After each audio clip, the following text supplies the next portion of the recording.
Welcome to Solarpunk Life. With me today is Evan from Peak Season Food and Flower, and he's giving us basically a permaculture assessment and is going to work up a plan for how to take what is essentially our wild, slightly managed backyard and hopefully turn it into something that can really last for decades to come, for even beyond when we own this property. So walk us through what you did today with the first consult and kind of what comes next. Well, thank you, Joe. And today I took the drone out. I took a few site notes, but mainly I'm here to listen and learn. And I'd like to just kind of get an understanding of what it is that you want and in terms of a long-term vision for the property. So I'm thinking about permanence. I'm thinking about scales of permanence first. And as I walk through the property, I'm thinking of contour, I'm thinking of water-wise design, I'm thinking of energy-wise design, I'm thinking about the plant palette that's already here, what's the natural succession. These are all things that I consider as I do a quick walkthrough of the site. And then I like to fly my drone Archimedes up 300 or 400 feet to get a good kind of overlay of the site, so I can see the contour a little bit better. I can see the pre-existing structures. I can see any water features or any kind of riparian zones that might cut through the property or behind the property. That helps me determine, that helps me look at water path. The eye in the sky is a little bit better for me as I look at these things and plan out kind of a comprehensive plan. And then you've got your notebook here. You're going to draw up a rough sketch of the area. But then, like, what are the the key things that you look at first? Like, well, I'm thinking about plant design first. Functional plant design is really, really important. So in my thinking, I'm usually thinking first about how do I make this an optimal foraging system?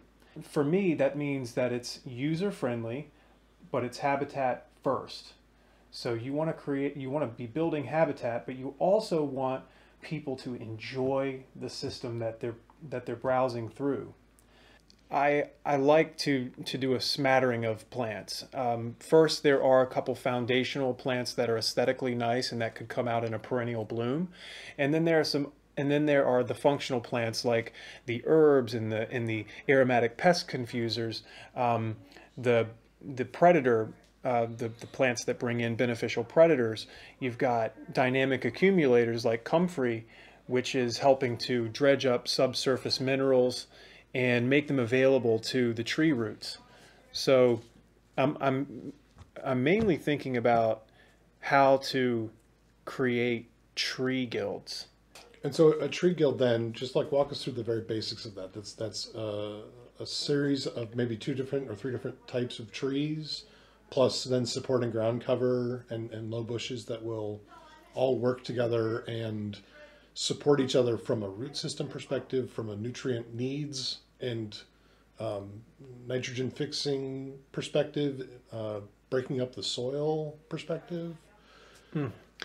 Exactly, yes. I'm thinking about the top story that already exists there, and I'm thinking about the soil, some of the allelopathic properties of the tree. So what does it prefer in the understory? Okay. I think about the top story first. And then you go down to the mid story, which could be a persimmon, a pawpaw, it could be a nut tree, and it could be, dwarf fruit species, as in the case of in this backyard. I wouldn't recommend going to standard. I'd recommend going to dwarf and just keeping it kind of pruned to about 7 to 8 feet. Okay. So I'm thinking about the hardy varieties for zones 6B and 7. And in a world of climate uncertainty, you may also select plants that are more hardy to zone 7 and 8. As our vegetation zones are kind of shifting upwards. Okay. So yes, the 7-layer forest garden is definitely what I'm thinking about.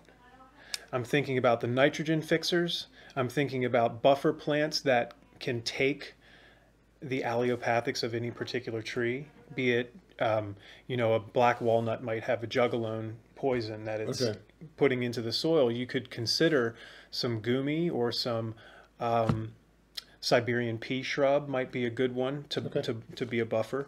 So in the design, you're constantly thinking about how these trees and how these plants are working synergistically. Okay, cool.